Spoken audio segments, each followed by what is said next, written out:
Good morning, अस्सलामुअलैकुम। सुबह से आगे मैं आपको कहेंगे खुश आमदीद। मैं हूँ सबीन फारूक। गुड मॉर्निंग और मैं हूँ आदिल निज़ामी। सबीन, आज वेदर बहुत अच्छा है और अच्छे वेदर में आपको सुबह सवेरे कोई अच्छी एक गुड न्यूज़ मिल जाए, सरप्राइज मिल जाए, कितना एक्साइटेड। वैसे आज आप सुबह से बहुत खुश दिखाई दे रहे हैं, आपकी वो बत्तीसी नजर आ रही है। फाइनली आदिल बड़ा कम हंसते और मुस्कुराते हैं, तो हमने कहा कि मेरी खुशी की वजह सुनकर आप भी खुश हो जाएंगे, क्योंकि खुशी की वजह ये है कि अभी कभी आप अपने जो कपड़े होते हैं, क्लॉथ्स होते हैं, वो पहनते हैं, उतार के उनको हैंग कर देते हैं। लेकिन आज जो सुबह मैंने अपना ये वेस्ट कोट पहना तो इसकी पॉकेट में मैंने यूँ हाथ डाला तो अंदर से ये कुछ पैसे निकले। एक्साइटमेंट तो एक मिनट दिखाएं, ये कितने पैसे हैं? ये 16-17 रुपए है। 15-16, ये 1600 रुपए हैं जो कि निकले। अच्छा, वैसे बहुत सारे लोगों के साथ ऐसे होता है कि हम स्पेशली जो पिछले सीजन के कपड़े होते हैं, या वापस रख लें, ये बड़ा एक्साइटेड इनके मुझे वापस दे दें फौरन से पहले मैंने सोचा था दे दें, आज हम इनका लंच मंगवाएंगे, बट फिर मैंने सोचा कि आप कितनी खुशी है तो हम इसको क्यों, इनके पकोड़े और समोसे भी मौसम की मुनासिबत आप मंगवा रहे हैं, फिर फाइनल करें डन। प्रोग्राम के बाद जो है जब हम मौसम का हाल बताएंगे तो बहुत सारे लोग डिसाइड कर रहे होंगे कि किसने जो है कहाँ पर पकोड़े और समोसों का। कभी आपके साथ भी वैसे एक्सपीरियंस हुआ है कि पैसे एकदम से आपके पास आ गए? अच्छा, ये होता है जो पिछले सीजन के कपड़े जब आप निकाल रहे होते हैं ना, जैसे अभी कुछ टाइम सबने सर्दियों के कपड़े वापस रखे, गर्मियों के कपड़े निकाले, तो उसके बाद जो आप देख रहे हो तो उन कपड़ों में से बाज़-औक़ात निकल आते हैं पैसे। बट मेरे इतने ज़्यादा कभी निकले, 100-200 इस तरह निकल आते हैं। बट मैं हमेशा वो होता है ना कि दिल में सोचती होती हूँ कि काश कभी 5000 का नोट निकला है, कि मैंने गलती से रख दिया और मैं भूल गई हूँ। और वो 2 महीने बाद, 1 महीने 3 महीने के बाद जब मैं पॉकेट में हाथ में निकालूंगी तो 5000 रुपए निकले आज। लेकिन हर बार आपको मायूसी होती है, कुछ नहीं निकलता। आप एक काम के खुद से एक बार रख के भूल जाए, नेक्स्ट सीजन में उसको एंजॉय कीजिएगा। फिर खुद से रख के भूल जाओ जी। ओके, खुद से रख के भूल जाए। इस बहाने आदिल हंसे हैं। ये हम करके देख लेंगे, ठीक है? चलें जी, परफेक्ट हो गया। तो आज जी सबसे पहले क्या है हमारे पास? वेदर या फिर वेडिंग, इस पर जाएं। अच्छा जी, सबसे पहले चलें हम पाकिस्तान का मौसम बताते हैं, क्योंकि आपने मौसम की बात की है कि मौसम जो है वो कितना खुशगवार हो चुका है यहाँ पर। इस्लामाबाद की अगर बात करें तो इस्लामाबाद में सुबह बहुत तूफ़ान था और इस वक्त भी जो है वो गरज चमक के साथ जो है वो बारिश कुछ इलाकों में जारी है। बारिश भी बहुत तूफ़ानी हुई है, सब बहुत एहतियात भी करें। इस्लामाबाद में कम से कम जो है वो 22 डिग्री सेंटीग्रेड है, ज़्यादा से ज़्यादा 31 डिग्री सेंटीग्रेड है। लाहौर की बात करेंगे कम से कम 25, ज़्यादा से ज़्यादा 40 डिग्री सेंटीग्रेड है। कराची में कम से कम 28, ज़्यादा से ज़्यादा 35 डिग्री सेंटीग्रेड है। और पेशावर की बात करेंगे, पेशावर में कम से कम आज जो है वो 22 डिग्री सेंटीग्रेड, ज़्यादा से ज़्यादा 35 डिग्री सेंटीग्रेड है। कोयटा की बात करेंगे, कोयटा में कम से कम 14, ज़्यादा से ज़्यादा 30 डिग्री सेंटीग्रेड है। ये है आज का मौसम। सो आदिल, ऐसा है कि जो वीकेंड है वो अच्छा गुजरने जा रहा है। हाँ, क्योंकि जो बारिशें जिन इलाकों में बताई जा रही हैं वो बारिशें बेसिकली इतवार तक कह रहे हैं कि संडे तक वो बारिशें जो हैं वो जारी रहेंगी। सो ये मौसम का हाल अहवाल है जो हमने सोचा कि आपको बताएं। अच्छा, वैसे लाहौर और इस्लामाबाद में आज जो है वो बादल हैं और सुबह आदिल मैं तो बहुत मुश्किल से पहुंची हूँ शो के लिए, टू वेरी ऑनेस्ट। मुझे तो लग रहा था कि शायद आज मैं अकेले ही ये सारी खिदमत, ठंडी हवाएं थी, गर्मी की शिद्दत जाहिर है वो कम हुई है, लोग बहुत ज़्यादा खुश भी हो रहे हैं। अच्छा, जिस तरह हमने पहले भी बताया कि महकमा मौसमियात की इतवार तक बारिशों की जो पेशन गोई है वो है। और इसके अलावा अगर चकवाल की बात की जाए उस समेत जो कई इलाके वहाँ पर बादल बरसे हैं, वहाँ पर की बात करें इस्लामाबाद के अलावा अगर बात की जाए तो शांगला समेत केपी के कई इलाकों में भी बारिश हुई है। और महकमे मौसमियात के मुताबिक बालाई पंजाब और शुमाली बलूचिस्तान में भी गर्द आलूद हवाओं के साथ बारिश का इम्कान है। कश्मीर और गिलगित बल्तिस्तान की बात करेंगे, उसमें बारिश की पेशन गोई जो है वो भी कर दी गई है कि किस तरह से ग्लोबल वार्मिंग के असरात जो है वो हमें नज़र आ रहे हैं कि जब हम एक्सपेक्ट नहीं कर रहे होते कि बारिशें होंगी या इतनी तेज़ी से आप वो अनएक्सपेक्टेड बारिशें जो है वो हमें नज़र आ रही होती हैं। और ऐसा जो है आदिल वो सिर्फ और सिर्फ पाकिस्तान में नहीं है, ग्लोबली ऐसा हो रहा है। ग्लोबल वार्मिंग एक बड़ा मसला है, उसकी वजह से हम देख रहे हैं कि बहुत से डिजास्टर भी देखने को मिल रहे हैं और मौसमियाती तब्दीली एक बड़ा मसला है। और सभी इसमें एक अच्छी चीज़ है, दुनिया आज उसको डिस्कस भी कर रही है, इक़दामात भी लिए जा रहे हैं। बिल्कुल जी, बात भी हो रही है और ऑब्वियसली उस लिहाज से उसको डिस्कस भी किया जा रहा है।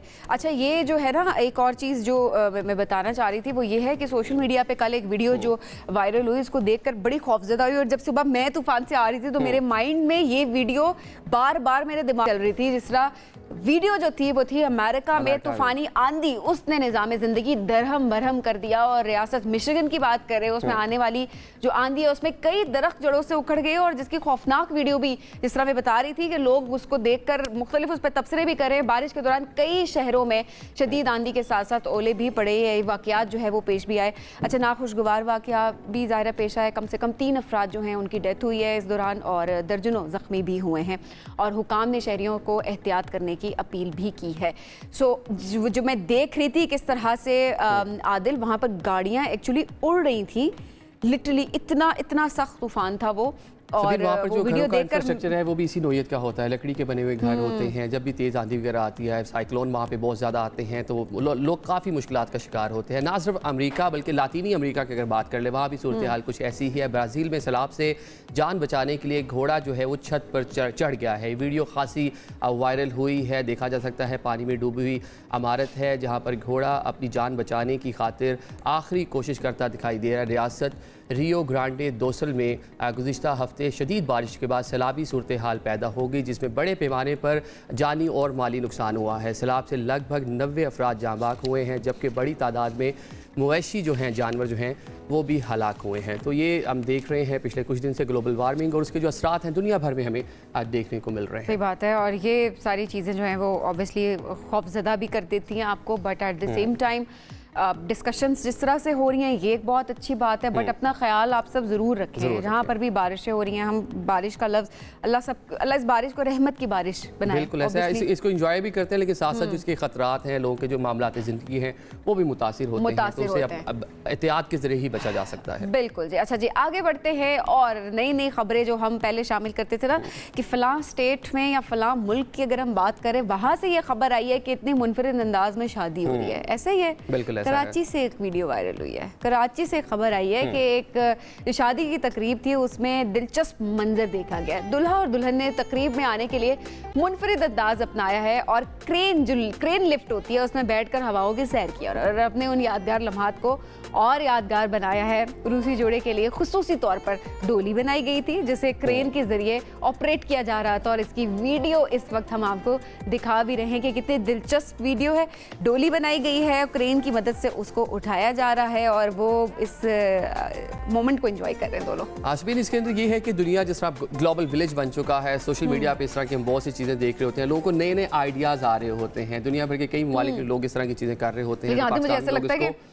मुझे ऐसा लगता है कि एहतियात भी बहुत ज़रूरी होती है। समटाइम्स ये जो इस तरह के आप स्टंट्स कर रहे होते हैं, आप इंजॉय कर रहे होते हो, ऑब्वियसली हर कोई अपनी ज़िंदगी को मुख्तलिफ तरीके से इंजॉय करना चाह रहा होता है अपने हर मोमेंट को, but at the same time एहतियात जो है वो बहुत ज़्यादा ज़रूरी है। चलें अब क्रिकेट की बात कर लेते हैं। पाकिस्तानी जो क्रिकेट टीम है आयरलैंड में मौजूद है। पाकिस्तान और आयरलैंड T20 सीरीज़ का आगाज़, ट्रॉफी की रनुमाई कर दी गई है। पाकिस्तान क्रिकेट टीम का training session, batting bowling fielding की मश्क की तीन T20 सीरीज़ का पहला मैच आज खेला जाएगा। लेकिन ये जो शायकीन क्रिकेट हैं, मोहम्मद आमिर के जो फैंस हैं, उनके लिए बताया जा रहा है कि मोहम्मद आमिर शायद पहले मैच का हिस्सा नहीं होंगे। आज शाम 7 बजे जो है ये मैच शुरू हो जाएगा और obviously we are looking forward कि कौन किस तरह की परफॉर्मेंस देता है, क्योंकि बड़े ही एक वो कहते हैं ना कि बड़ी मुश्किलों के बाद, बड़ी सोच विचार के बाद जाकर हमारी टीम सेलेक्ट हुई है और ऑब्वियसली ये परफॉर्मेंस देखी जाएगी और उसके बाद जो T20 वर्ल्ड कप है उसका स्क्वाड, उसका ऐलान किया जाएगा। स्क्वाड होगा, यहीं से उसकी सिलेक्शन होगी। सभी पाकिस्तान में बड़ा रिच कल्चर है। अगर पाकिस्तान की कल्चर की बात करें, बहुत ज़्यादा हिस्टोरिकल बिल्डिंग्स भी हैं। अब हम आपको एक बिल्डिंग दिखाते हैं, सदियों पुरानी ये बिल्डिंग है और ये है किला द्रावड़, चोलिस्तान, सहरा चोलिस्तान में वाक़ खूबसूरत किला द्रावड़ है जो तारीखी अहमियत का हामिल है। लेकिन पिछले कुछ टाइम में हमने देखा उसको काफ़ी ज़्यादा मुतासिर हुआ है, वो बिल्डिंग अब वैसी नहीं रही। अब महकमा आसार कदीमा को कह लें कि उनको होश आया है और उन्होंने अच्छे से इसको मेंटेन करने का फ़ैसला किया है। जिस हम देखते हैं शाही किला लाहौर है, दीगर पाकिस्तान में इस तरह के किले हैं, अटक में एक किला है बहुत खूबसूरत, वैसा ही ये किला है चोलिस्तान, सहरा चोलिस्तान जनूबी पंजाब में। अब इसकी तज़ीनो आराइश जो है वो की जाएगी। फाइनली देर आई दुरुस्त आई, ये वो वाली बात है। ज़ाहिर टूट फूट का वो शिकार हुआ है और ऑब्वियसली उसके बाद इंतजामिया की नज़र पड़ी। मैं कहती हूँ कि आप पहले क्यों नहीं इन चीज़ों को प्रिजर्व करते, आप इनको क्यों नहीं संभाल के रखते, इसको मेंटेनेंस इसकी क्यों नहीं करवा रहे होते कि एंड टाइम पे एक हमें नज़र आता है कि अच्छा अब तबाह हो चुकी है, अब हम इसको ठीक करेंगे। और तब जो चीज़ मेंटेनेंस में आपका कम खर्चा भी आए और जाहिर सी बात है जब आप एक चीज़ को, टूटी चीज़ को ठीक करते हैं तो खर्चा भी ज़्यादा आता है। अब जरा कुछ बात कर लेते हैं अमेरिका की। अमेरिका की सड़कों पर दौड़ते हुए रिक्शे की वीडियो वायरल हुई है। कैलिफोर्निया की सड़कों पर स्याह और पीले रंग के रवायती रिक्शे को चलते हुए देखकर सब हैरान रह गए। तो काफ़ी इंटरेस्टिंग स्टोरी है। अमूमन जब हम अमेरिका की बात करते हैं तो इस तरह की चीज़ें माइंड में नहीं आती। बिल्कुल जी, ये खबर इससे हमने आपको आगाह किया। अच्छा जी, आगे बढ़ते हैं और वक्त आ जाता है एक ब्रेक का। रही है हमारे साथ। जिस आज मौसम बहुत सुहाना है, ऐसे सुहाने से मौसम में एक स्वीट सी गेस्ट हमारे साथ मौजूद है। इंतहाई कम उम्र में बहुत सारा नाम बनाया इन्होंने, बहुत अच्छा गाती हैं, बहुत सुरीली हैं और इंतहाई पुरकशिश भी हैं। मैं बात कर रहा हूँ जनाब मारूफ सिंगर हैं हादिया हाशमी। बड़े अच्छे अंदाज से गाती हैं और ख़ुद भी बहुत से सुपरहिट गाने गाए हैं इन्होंने, और कई जो गुलकार हैं उनको भी बड़े अच्छे अंदाज में गाती हैं। हादिया को वेलकम करते हैं। Hadiya, welcome to our show. कैसी हैं आप? I'm good and thank you so much for having me. ठीक है हादिया, बड़ी बेहतरीन, हम भी बहुत अच्छे हैं। ये बताएं, बहुत अर्ली एज में माशाल्लाह आपने बहुत ज़्यादा नाम बनाया, इस फेम के हवाले से क्या कहती हैं? Actually when I was 8 years जब मैं इस फील्ड में आई थी, बहुत मुश्किल था स्टार्ट पे, क्योंकि तब स्टडीज़ को भी मैनेज करना था और फिर ये म्यूज़िक भी था। बहुत मुश्किल हुई थी स्टार्टिंग में। लेकिन अल्लाह ताला ने बहुत लकी मुझे बनाया है। क्यों? क्योंकि जो मेरे फैमिली सपोर्ट सिस्टम है वो बहुत अच्छा है। मेरे बाबा बहुत ज़्यादा सपोर्टिव हैं। उन्होंने मुझे बहुत ज़्यादा सपोर्ट किया, यहाँ तक कि उनको मेरे से ज़्यादा बातें सुनने को मिली। उनको ये भी पता है कि मेरे कितने बड़े दुश्मन भी हैं, लेकिन जो है वो उनको अच्छे तरीके से फेस। हादिया, इतनी सी एज में दुश्मन ये कैसे दुश्मन है? देखिए अब बात ये है कि आप जिस भी फील्ड में हो, आप नेगेटिव लोग आपको ज़िंदगी में मिलते हैं। True. अब वो आपके ऊपर है कि आप उनको पॉजिटिव तरीके से लेते हैं या नेगेटिव तरीके से लेते हैं। क्योंकि मैं तो पॉजिटिव तरीके से लेती हूँ, क्योंकि उन लोगों की वजह से मैं अपनी फील्ड या अपनी ज़िंदगी नहीं ख़राब कर सकती। सही बात है। और हादिया, ऐसा भी होता है ना कि ये लोग होते हैं जिनको जब आप देखते हैं आपके हर्डल्स क्रिएट करते हैं और आप मजीद मोटिवेट होते हैं और आप अपने कंफर्ट जोन से बाहर निकलते हैं और आप नया से नया करने की कोशिश कर रहे होते हैं। सो एंड में जो लोग हमेशा ये बात कर रहे होते हैं ना किसी मकाम पे पहुंच के, कि इन लोगों का हम शुक्रिया अदा करना चाहेंगे क्योंकि इनकी वजह से हमें वो पुश मिली और हम जिंदगी में आगे जाते रहे। जाहिर सी बात है, आप भी जो पॉजिटिविटी की बात करिए वो इस तरह से आपने पॉजिटिव लिया। बिल्कुल ऐसा ही है। अच्छा जी, हादिया, इतनी प्यारी सी आवाज़ आपकी और ऑब्वियसली वो जो बोल हूँ में आपने गाया था, सब हैरान रह गए थे कि इतनी छोटी उम्र में इतनी पुख्ता आवाज़ कैसी हो सकती है। ज़रा वो एक्सपीरियंस भी हमसे शेयर करें कि कितना मुश्किल था उसको गाना और कितने साल आपकी उम्र थी उस टाइम पे? जैसे मैंने बताया कि मैंने वो 8 इयर्स, तो जुल्फ़िकार जब्बार खान तब नेस्कैफे बेसमेंट के वो प्रोड्यूसर थे, वो ऑडिशन लेने आए थे। तो हुआ कुछ यूँ था कि मैंने इससे सजाद अली का सॉन्ग गाया था तस्वीर बना के, तो वो रोने लग पड़े और कहा था कि हादिया यहाँ पे मैं कुछ और सोच के आया था लेकिन अब मैं कुछ और करूँगा। तो सिलेक्ट हो गई मैं। उसके बाद जब मैंने बोल हु किया वो बहुत मुश्किल था, क्योंकि राग दरबारी बहुत मुश्किल राग है और तब ना मैंने कभी कोई राग सीखा था और मैंने किसी भी इंस्ट्रूमेंट पे कभी भी यानी कि गाना सीखा ही नहीं था। तो मेरा फर्स्ट टाइम घबराई भी हुई थी लेकिन कर भी लिया। उसके ये था कि मेरी टेक्स हुई थी रात को 30 टेक्स हुई थी, उसकी लाइव गाना था और उन 30 टेक्स में मेरे से एक भी गलती नहीं हुई। तो अल्लाह ताला ने बस इसी तरह मुझे कामयाब कर दिया। ज़बरदस्त। और जाहिर है आपकी मेहनत भी उसके अंदर, आपकी टैलेंट तो होता है लेकिन उसके साथ उस टैलेंट को पॉलिश वो भी बड़ा ज़रूरी होता है, जो कि आपने छोटी सी उम्र में 8 साल की उम्र में आपने शुरू कर दिया था। तो हादिया, ये बोल हूँ की बात हो रही है और ऐसा हो नहीं सकता कि हादिया हमारे साथ और हम उनसे बोल हूँ ना सुने। बिल्कुल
रे रे सारे नी नी सा धा नी रे सा। विठ बिच सजदे सोच किसे होर दी क्यों, दिल में तेरे दर्द है रोग है क्यों, क्या है तू क्यों है तू सोच जरा,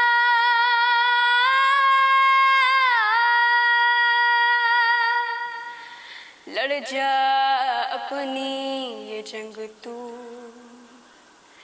कर दे सबको ही दंग तू, बना ले छोटी सी दुनिया, हो जा मस्त मलंग तू, बोल हूँ बोल हूँ बोल तू अल्लाह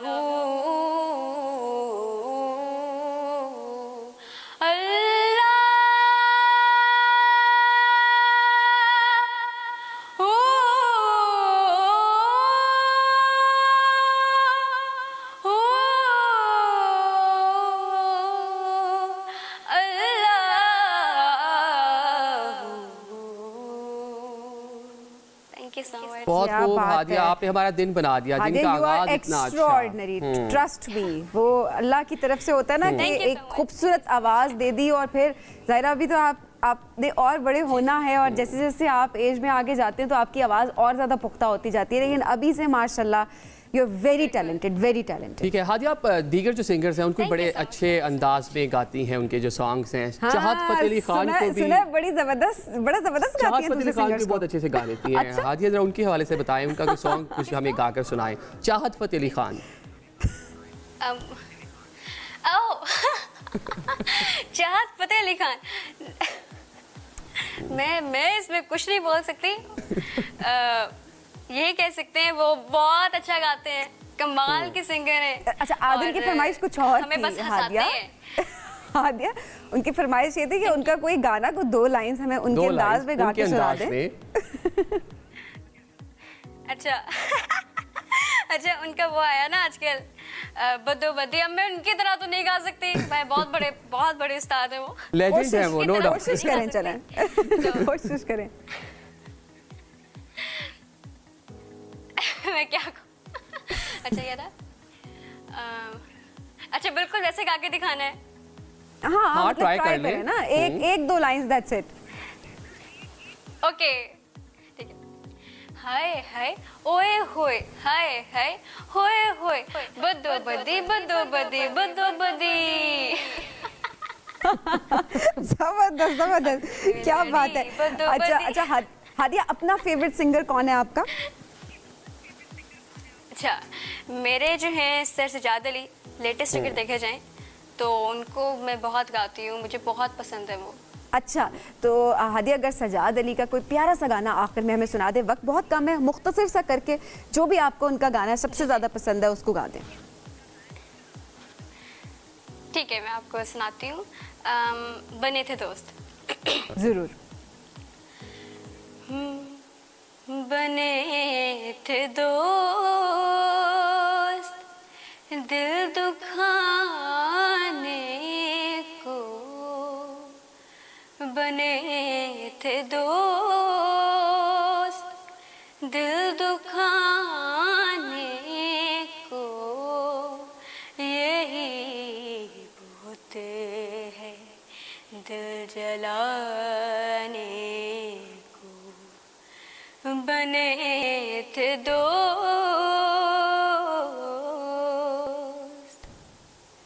मैं तेरी नफरत लेकर चला हूँ, मैं तेरी नफरत लेकर चला हूँ, उदासियों के घर सजाने को,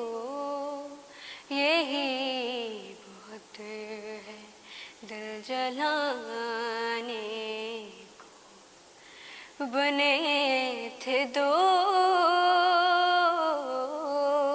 वाह भाई वाह, क्या बात है, जबरदस्त जबरदस्त हादिया, खूबसूरत आवाज।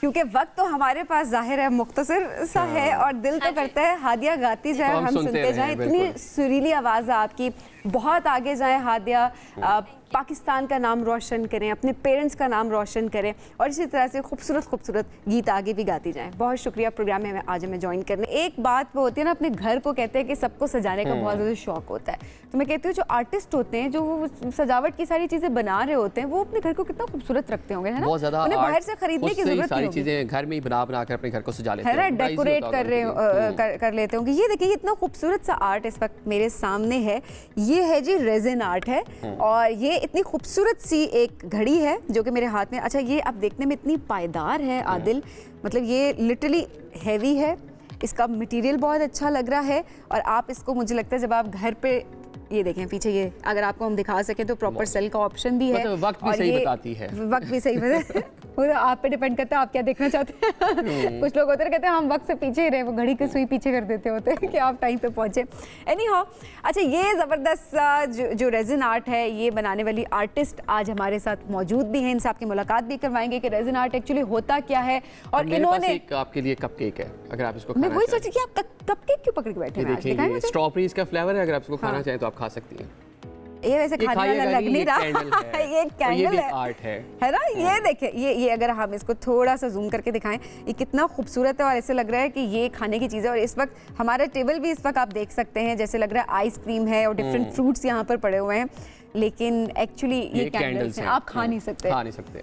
लेकिन इतनी प्यारी इसमें से खुशबू आ रही है, ऑनेस्टली बहुत वापस कर दें, मैं आप पे यकीन नहीं, आप इसको खा सकते हैं। बहुत अच्छा, मेरा दिल कर रहा है मैं इसको खा जाऊं, मैं खाना नहीं चाहती, आप ही वापस ले लें, आप वाकई वापस ले रहे हैं। तो आज इन दोनों आर्टिस्ट आपकी मुलाकात करवाएंगे। एक जो है वो बनाती हैं जनाब, जैसे मैंने पहले बताया, रेजिन आर्ट बहुत खूबसूरत करती हैं और एज अ प्रोफेशन इस आर्ट को लेकर चल रही हैं। हमारे साथ सिद्रा मौजूद है। अस्सलाम वालेकुम, कैसी हैं आप सिद्रा? अल्हम्दुलिल्लाह बिल्कुल ठीक, आप सुनाएं? बिल्कुल ठीक ठाक, thank you so much for joining us today. और इसके साथ ये जो मजे मजे के खाने, हमारा दिल ललचाने वाली जो आर्टिस्ट है जो कि सेंटेड कैंडल्स बनाती है बहुत ही खूबसूरती से, मरियम, वो हमारे साथ मौजूद है। अस्सलाम वालेकुम मरियम, कैसी हैं आप? वालेकुम सलाम, बिल्कुल ठीक ठाक। मरियम, ये आज प्लान किया था आपने कि सुबह सुबह आपने जो लोग, स्पेशली जो लोग डाइट पे, उनको आपने क्रेविंग करवानी है इन सब चीज़ों की, अच्छी चीज़ें आपने, कपकेक है यहाँ पर, आइसक्रीम है यहाँ पर, इतनी खूबसूरत खूबसूरत चीज़ें पड़ी हैं। जी, बस ये कैंडल्स का एक शौक था मुझे, सेंटेड कैंडल्स हैं। हाँ। तो घर में डेकोर के लिए ये बहुत अच्छा है कि वैसे तो ये बाहर, मुझे तो आइडिया यहीं से ही आया था, बाहर तो बहुत ज़्यादा ये चीज़ सेल आउट हो रही है, लेकिन इसको इंट्रोड्यूस पाकिस्तान में कराया। अच्छा, इंट्रोड्यूस आप पाकिस्तान में ज़ाहिर है इसको करवाया, 3 साल हो गए। कितना मुश्किल होता है इसको बनाना, प्रोसेस क्या होता है? मैं चाहूँगी, अच्छा आज आप दोनों को बुलाने का मकसद एक ये भी है कि तो आपके काम को हम सेलिब्रेट करें, सबको दिखाएं, but at the same time इस वक्त जो ख़वातीन बैठी हैं वो हमें देख रही हैं और वो घर बैठे इस आर्ट को स्टार्ट करना चाहती हैं, या फिर बच्चे बच्चियाँ, मर्द हजरात, कोई भी घर बैठे अगर इस काम को शुरू करना चाहते हो, एज अ प्रोफेशन इसको अपनाएं, तो उनके लिए मैं चाहूँगी कि आप गाइडेंस ज़रूर दें साथ साथ। थोड़ा सा इसके प्रोसेस के बारे में बताएं। कैंडल मेकिंग प्रोसेस इतना डिफ़िकल्ट भी नहीं है, ना ही इतना इजी है, लेकिन ये है कि इसमें एक प्रॉपर प्रोसेस है। वैक्स, डिफरेंट टाइप्स की वैक्सेस होती हैं जिनको यूज़ करने का एक डिफरेंट प्रोसीजर है। मेल्टिंग टेम्परेचर डिफरेंट होता है। अगर आपने कलरफुल कैंडल्स चाहिए अकॉर्डिंग टू योर थीम, हर घर की theme colours different, according to that इसमें कैंडल डाइस डलते हैं वैक्स के अंदर, एक स्पेसिफिक टेम्परेचर को कंट्रोल करके कैंडल डाइस डलते हैं। If you need fragmented candles तो उसके लिए भी एसेंशियल ऑयल्स होते हैं, फ्रेग्रेंस ऑयल्स होते हैं, एप्पल सिनेमन है, बखूर है, एनी वन यू वांट, वो सब आप ऐड कर सकते हैं। इसमें मल्टीपल खुशबू भी आप हैं ले सकते हैं। अच्छा सिद्रा, आप ये बताइएगा रेजिन आर्ट है क्या, किस तरह इसको तैयार किया जाता है? ये केमिकल बेस्ड आर्ट है और ये उस मतलब लिक्विड फॉर्म में होता है, और ये होता है कि इसके 2 पार्ट होते हैं, एक पार्ट ए होता है, पार्ट ई होता है, पार्ट बी होता है, और उसमें ये होता है कि हम उसकी एक स्पेसिफिक रेशो होती है, जैसे पाकिस्तान में 2:1 की रेशो से वो मिलता है। तो वो जो 2 केमिकल्स होते हैं उनको जब हम आपस में ज्वाइन करते हैं तो एक जो मिक्सचर बनता है ना, उसमें फिर हम डिफरेंट कलर्स वगैरह ऐड करके उससे फिर हम पोरिंग करते हैं। कुछ चीज़ें हम मोल्ड में बनाते हैं और कुछ चीज़ें हम ये MDF या वुड के ऊपर और उस पर हम पोर करते हैं, तो उससे डिफरेंट टेक्निक्स होती हैं, हम वो अप्लाई करते हैं और उससे फिर ये आर्ट मतलब सारा काम आप हाथ के ये करते हैं, कोई मशीनरी करके कोई इस्तेमाल नहीं, कोई मशीनरी नहीं होती, सिर्फ हैंडमेड होता है, सब कम्प्लीटली हैंडमेड। और सिद्रा, आपको 4.5 साल तकरीबन होने वाले, 4 साल आपको तकरीबन होने वाले हैं कि आपने इस आर्ट को स्टार्ट किया था, और मरियम को 3 साल हो चुके हैं कि वो कैंडल मेकिंग कर रही हैं, और ज़ाहिर है लोग बहुत ज़्यादा पसंद भी करते होंगे, और आप लोग इसको एज अ बिजनेस भी लेकर चल रहे हैं। ये मुझे बड़ा अच्छा लगता है कि जब आपका एक टैलेंट आपके अंदर है, तो कुछ लोग होते हैं अच्छा टैलेंट है, हम क्या कर लेंगे, और अपने इंटरेस्ट को छोड़ के आप कहीं और जाने की कोशिश भी करें बाज़, तो आप लोग अपने इंटरेस्ट में रहते हुए उसको एज अ प्रोफेशन भी लेकर चल रहे हैं। लोग कितना पसंद करते हैं? लोग बहुत पसंद करते हैं, और लोगों की पसंद की वजह से ही इतना 4 साल हो गए हैं जो इतना काम मैं कर रही हूँ। क्योंकि जब स्टार्ट किया था तो उस टाइम तो ये आइडिया नहीं था, ये सोच के नहीं किया था कि पता नहीं आगे तक कब तक चलेगा या कब तक बनाऊंगी। ये तो अपने लिए तो स्टार्ट किया था कि खुद शौक था, और सीखा भी खुद ही था। और क्या क्या चीज़ें बना लेती हैं, ऐसे जिस तरह मैं देख रही थी कैलीग्राफीज बनती हैं, क्लॉक्स हैं। अच्छा, कैलीग्राफी और मिरर पे भी आर्ट होता है, और इसके अलावा ट्रेज बनती हैं, पोस्टर्स हैं, कुरान पाक रखने वाली रहल बन रही हैं।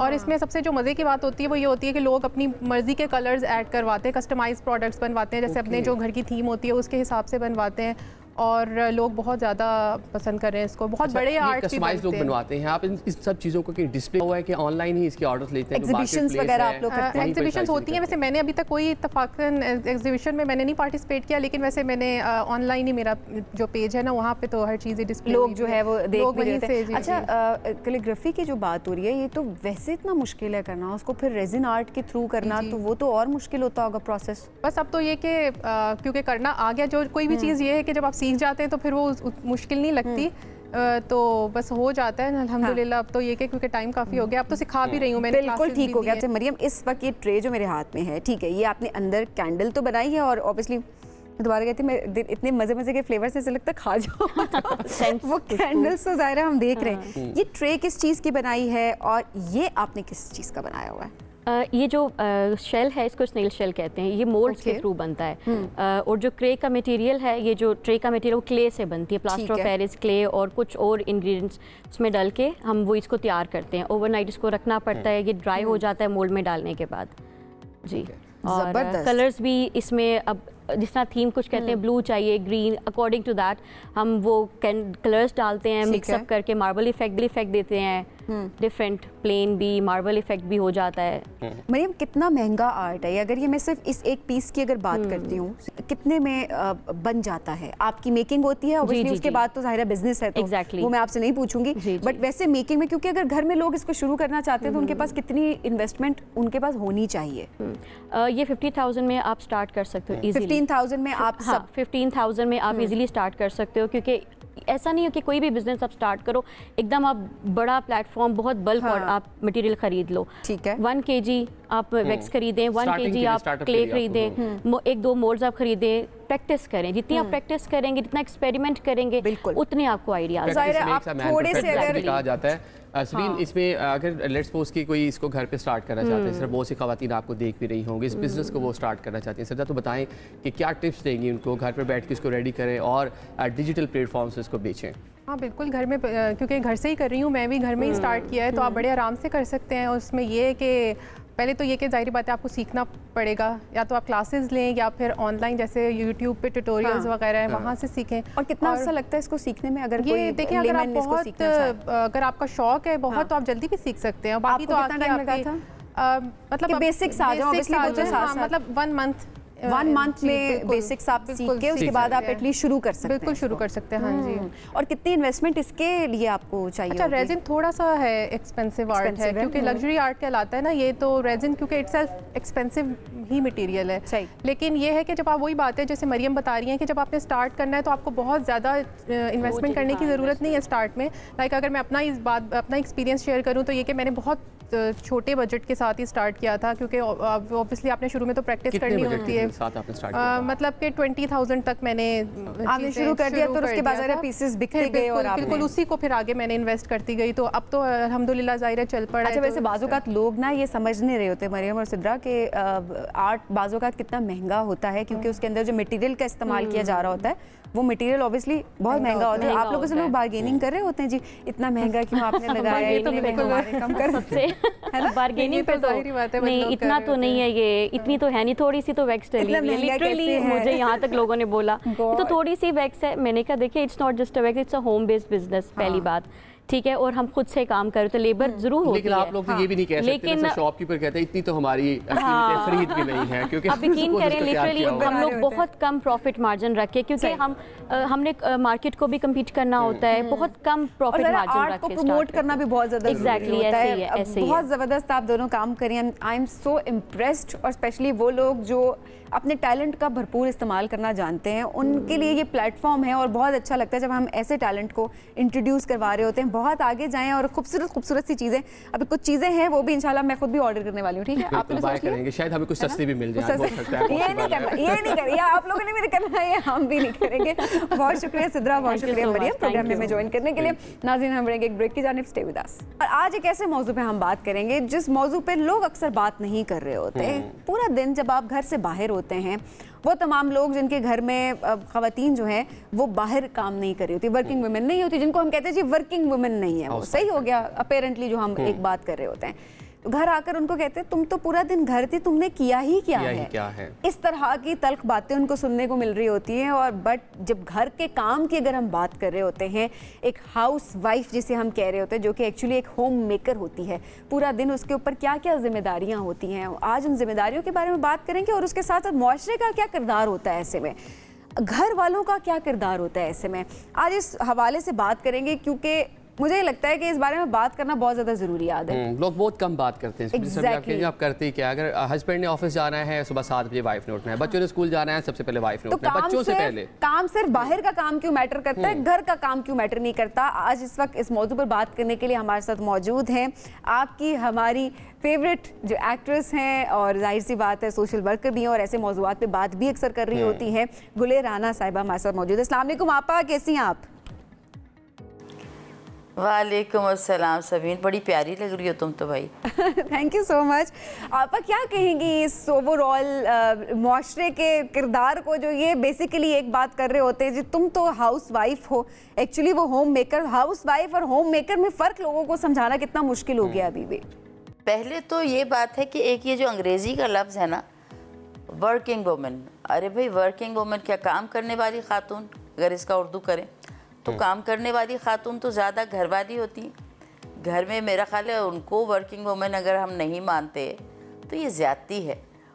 और अगर कुछ ख़वातीन हमारी घर बैठ के सिर्फ रिसाले पढ़ती है, सॉरी आपको पता है मैं हमेशा से जो है वो मेरी कोशिश होती है कि हम सच बात करें। और अगर ख़वातीन अपना सिर्फ वक्त ज़ाया कर रही हैं और कुछ करके नहीं दे रही, हालांकि उनको समझना चाहिए, हमें समझना चाहिए कि जो घर पे रहती हैं ख़वातीन, उनकी ज़िम्मेदारियाँ जो घर से बाहर जाके काम करती हैं उनसे कहीं ज़्यादा होती हैं। क्योंकि वो तो अपना काम करके 9 to 5 हैं, या जो भी टाइमिंग्स हैं उनके, बैंक में हैं या किसी भी शोबे में हैं, वो तो अपना काम करके आ जाते हैं घर। लेकिन जो घर में ख़वातीन हैं उनका काम तो ना ख़त्म होने वाला है अगर हम तरीक़े से करें। और एक बात मैं हमेशा कहती हूँ कि जो खातून अपने घर के हर काम को ख़ुद समझती है, और अगर आपने कोई हेल्पर भी रखी हुई है कुछ हेल्प, तो जो आपके हेल्पर हैं उनको भी अगर आपने समझाना है, अगर आपको ख़ुद काम नहीं आता तो आप उनको भी नहीं समझा सकते। तो कहने की बात है कि खुदारा ये जो वर्किंग वुमन वाली बात है, इसका उर्दू तर्जुमा कर लें काम करने वाली खातून। तो काम करने वाली खातून तो घर में तो लातादाद काम होते हैं, बच्चों को संभालना है, आपके शौहर हैं, अगर आप जॉइंट फैमिली में रहते हैं तो पूरा ख़ानदान आपके साथ है। तो घरेलू खातून का तो काम का इख्तिताम। अभी आपने जिस तरह बात कर रही है काम करने वाली खातून, अगर वो वर्किंग लेडी है, घर से बाहर काम करने जाती है, तो उसका अल्टरनेट के तौर पर भी तो आप कुछ लोगों को हायर करते हैं, बेबी सिटर होंगी या घर की मेड होंगी। तो मतलब अगर खातून काम नहीं करती तो उनकी जगह पर फिर आप लोगों को खातून ही या कोई मर्द जो है वो रखना पड़ता है काम काज के लिए। तो ये जो ताना है बड़ा गलत है, इसको हम कह सकते हैं फिर। मैं हमेशा से ये कहती हूँ, अगर ख़ातून घर से बाहर काम कर रही हैं तो ऑब्वियसली कमाने के लिए कर रही हैं, और कमा रही हैं तो बाकी की सहूलियात जो है फ़राहम कर रही हैं। तो मुझसे अगर कोई पूछे कि भाई ये झाड़ू देने वाला कौन है, मैं हूँ। बर्तन धोने वाला कौन है, मैं हूँ। खाना पकाने वाला कौन है, मैं हूँ। क्योंकि मैं ही तो सारी, अगर घर से बाहर भी हूँ तो ये सहूलियात मैं ही तो फ़राहम कर रही हूँ। मैं से मुराद औरत ही तो फ़राहम कर रही है। तो अगर वो घर से बाहर है और घर के अंदर है तो वर्किंग वुमेन जो है वो दोनों के लिए है। ये मेरा ख्याल है आज के बाद हम इस टर्मिनोलॉजी को ख़त्म ही कर दें कि वर्किंग वुमेन जो है वो सिर्फ बाहर जाने वाली खातून है। घर से ज़्यादा काम कहाँ होता है अगर आप सही तरीके से अपना घर संभालें तो। और मैं समझती हूँ जो क्वांटिटी और क्वालिटी में ज़मीन आसमान का फ़र्क होता है। जो मैंने अक्सर देखा है जो ख़वातीन घर से बाहर काम करती हैं वो जो घर में वक्त देती हैं वो क्वालिटी टाइम होता है। पता चला जी आपको पता है कि आप घर में ही हैं तो दोनों तरह से जो है वो खातून जो है वो घर में अगर हैं तो वो घर संभाल रही हैं, बाहर हैं तो बाहर भी संभाल रही हैं और घर भी संभाल रही हैं। तो ख़वातीन जो हैं वो हैं ही वर्किंग लेडीज। ऐसा ही है बिल्कुल। आप ऐसे में अक्सर नई टर्मिनोलॉजी समझ आई है। अच्छा ऐसे में ना आप देखें ऐसा होता है कि घर के काम एक्चुअली मैटर नहीं कर रहे होते ना, घर के काम है, लेकिन एक दिन अगर आपकी बेगम या आपकी अम्मा घर पे नहीं हो तो आपको लग पता जाता है कि कितनी चीज़ें थी वो जो बिना बोले और बगैर जिस चीज़ की तनख्वाह ली है बेसिकली, कि आप अप्रिशिएट भी तो नहीं कर रहे होते ना, एक्नॉलेज भी तो नहीं कर रहे होते उनके कामों को, तो वो कितना कुछ कर रही होती है। एक बर्तन धोने की बात आ जाए तो आपको पता लग जाए, जब आपको कपड़े धुले हुए ना मिले अपने वक्त पे तो आपको पता चल जाए, या धुल के कपड़े पड़े हों और आपकी कबर्ड में आपको ना मिले, एक मोजा नहीं मिल रहा होता तो घर की खातून को ही कॉल की जा रही होती है, मेरा वो मोजा नहीं मिल रहा, जरा मुझे बता दे किधर है। वो असल में पता नहीं लग रहा होता, वो लग पता जाता है। एग्जैक्टली। तो मेरे ख्याल में एक दूसरे को, चले मर्द ख़वातीन को अप्रिशिएट नहीं करते, ख़वातीन यहाँ पर आके अगर कुछ ये कह दें कि ख़वातीन मर्दों को अप्रिशिएट, ऐसा नहीं है। आप एक दूसरे के काम को अप्रिशिएट करें, हर शख्स अप्रिसिएशन मांगता है और जब आप किसी को अप्रिशिएट करते हैं तो उसके काम करने की जुस्तजू, उसके काम करने का शौक़ जो है वो बढ़ जाता है। तो अगर आप अपने घर की ख़वातीन को आप उनको अहमियत देंगे, उनके काम को अहमियत देंगे, अगर उनको अहमियत दे दें तो समझ लो काम को अहमियत देने से ज़रूरी है कि आप इंसान को अहमियत दें।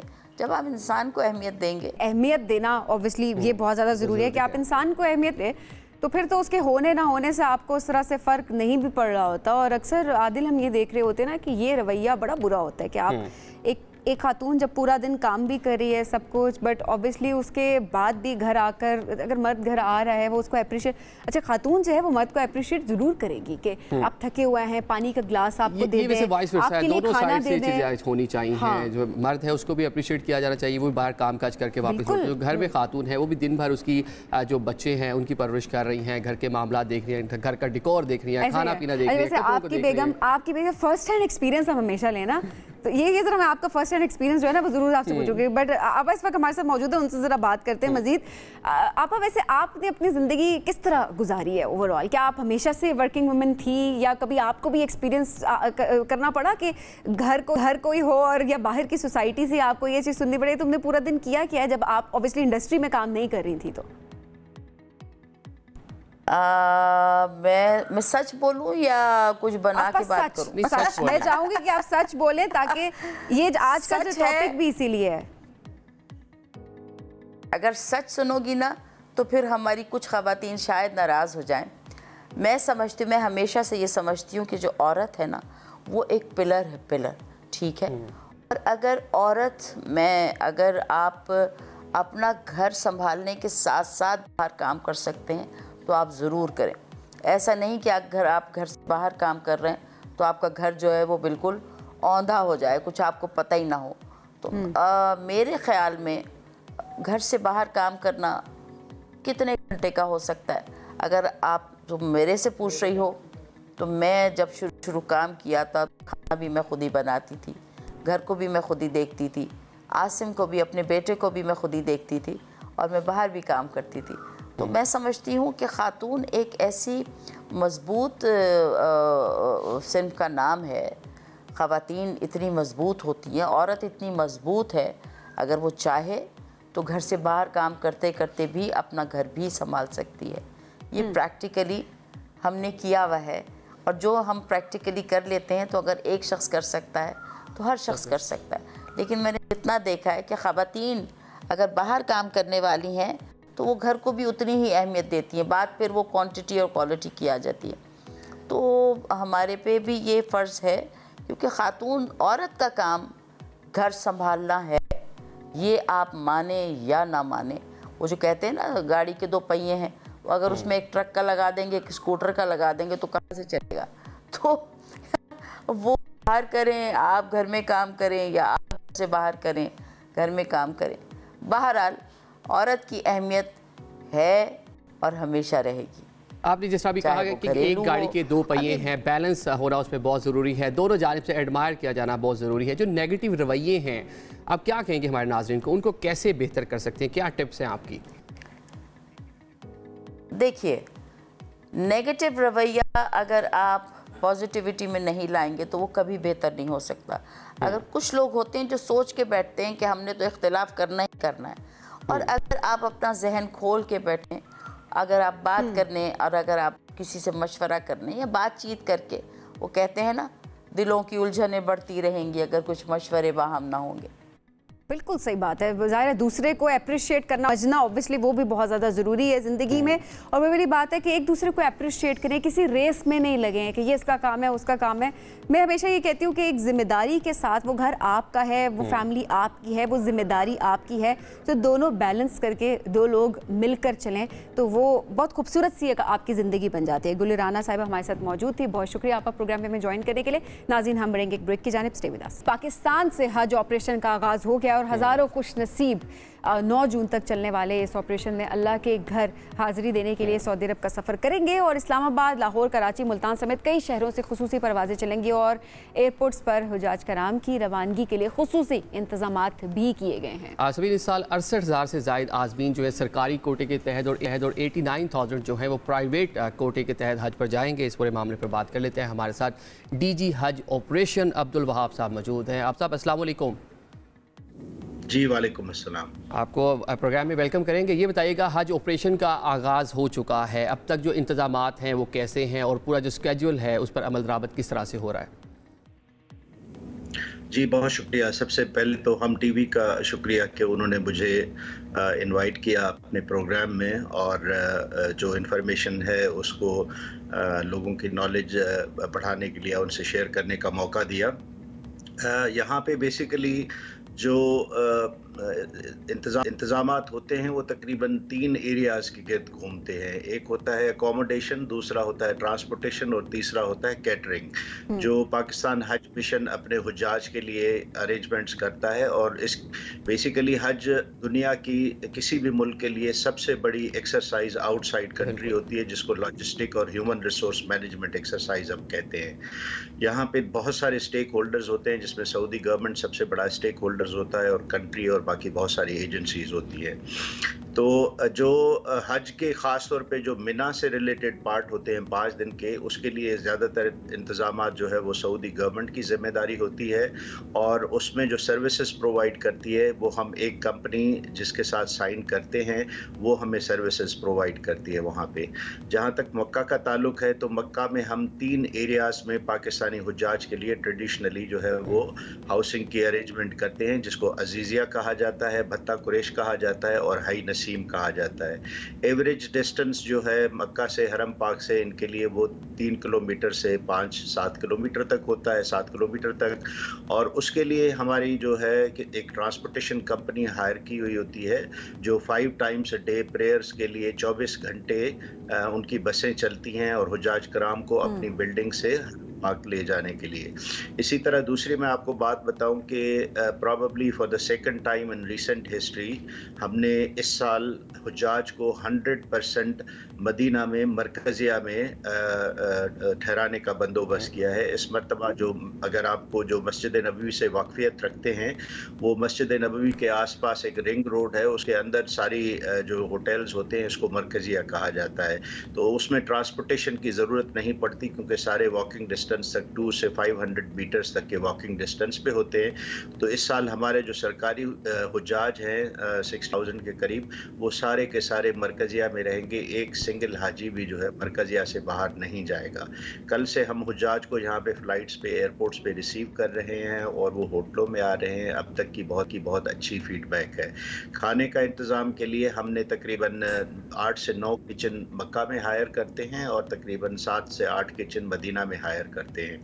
तो उनके लिए बहुत सारे कंट्रीज़ जो है वो अपने हाजियों को इस तरह से बूफे का अरेंजमेंट या खाने का अरेंजमेंट नहीं करके देते। हुज्जाज कराम को अपनी बिल्डिंग से बाहर जाके खुद खाना होता है। हमारे यहाँ बूफे का सिस्टम होता है जिसमें तकरीबन हर जो खाने का टाइम होता है, डिनर, लंच या नाश्ता, उस पे रिच मेन्यू दिया जाता है, जिसमें इस बात का भी ख्याल रखा जाता है कि कुछ लोग डायबिटिक होंगे या कुछ और होंगी, तो 2-3 चॉइसेस दी जाती हैं, रोटी, चावल वगैरह वगैरह, मीट, मटन, चिकन, मतलब बहुत अच्छा मेन्यू है, बहुत ही रीजनेबल कॉस्ट पे, और वो हाजियों को प्रोवाइड किया जाता है। तो अब तक कम से कम 1-1.5 दिन की जो हमारी फीडबैक है वो बहुत अच्छी है, अल्हम्दुलिल्लाह। ज़बरदस्त सर, ये बहुत बेहतरीन इंतजाम हैं और ज़ाहिर है आप लोगों की कोशिश की जा रही है कि ज़्यादा से ज़्यादा हुजाज कराम को फैसिलिटेट भी किया जाए। सर, ये सारे इंतजाम ज़ाहिर है आप लोगों की तरफ से हैं और आप जिस तरह मैंने पहले भी बताया कि भरपूर कोशिशें आप लोग मज़ीद भी करें।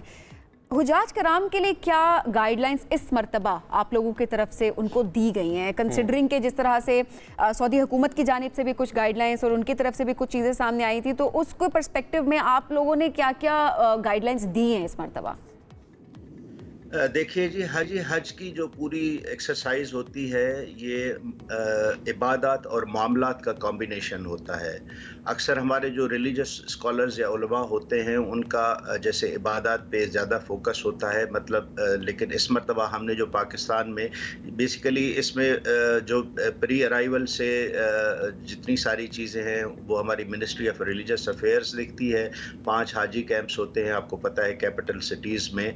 और ये भी मैं आपको बता दूं कि लास्ट ईयर के मुकाबले में सऊदी अरब गवर्नमेंट ने पिछले कुछ सालों में एक रोड टू मक्का प्रोग्राम जो है वो इंट्रोड्यूस किया था। रोड टू मक्का प्रोग्राम के तहत ये होता है कि किसी भी हाजी की इमिग्रेशन उसके अपने मुल्क में हो जाती है और वो यहाँ एयरपोर्ट से जब निकलता है तो जहाँ से निकल के सीधा अपने बस में सऊदी अरब में आके बैठ के और अपने होटल में चला जाता है। तो पिछले साल तक हमारे पास इस्लामाबाद रूट टू मक्का में था। इस मरतबा सऊदी अरेबिया ने हमारी काफ़ी अरसे से जो रिक्वेस्ट दी उनके उसको एक्सेप्ट करके कराची को भी रोड टू मक्का में शामिल कर दिया है। अब इस्लामाबाद और कराची दोनों से हमारी जितनी भी फ़्लाइटें आती हैं वो रोड टू मक्का प्रोग्राम में आती हैं। और अगले साल इंशाल्लाह हमारी रिक्वेस्ट ये भी है कि लाहौर को भी कंसिडर किया जाए, यानी जो बिग डेस्टिनेशंस हैं। लेकिन ये भी यहाँ मैं आपको साथ बताता चलूँ कि बहुत सारे मुल्कों में उन्होंने सिर्फ एक एयरपोर्ट दी है। मसलन 2,20,000 जो इंडोनेशिया से हाजी आते हैं वो कुआलालंपुर एयरपोर्ट से ही लिफ्ट ऑफ किए जाते हैं, एयरलिफ्ट किए जाते हैं। इसी तरह बांग्लादेश के सारे हाजी जो है वो ढाका से आते हैं। तो ये उन्होंने खुसूसी मेहरबानी करके पाकिस्तान को 2 एयरपोर्ट्स पे फ़िलहाल ये फैसिलिटी प्रोवाइड की है।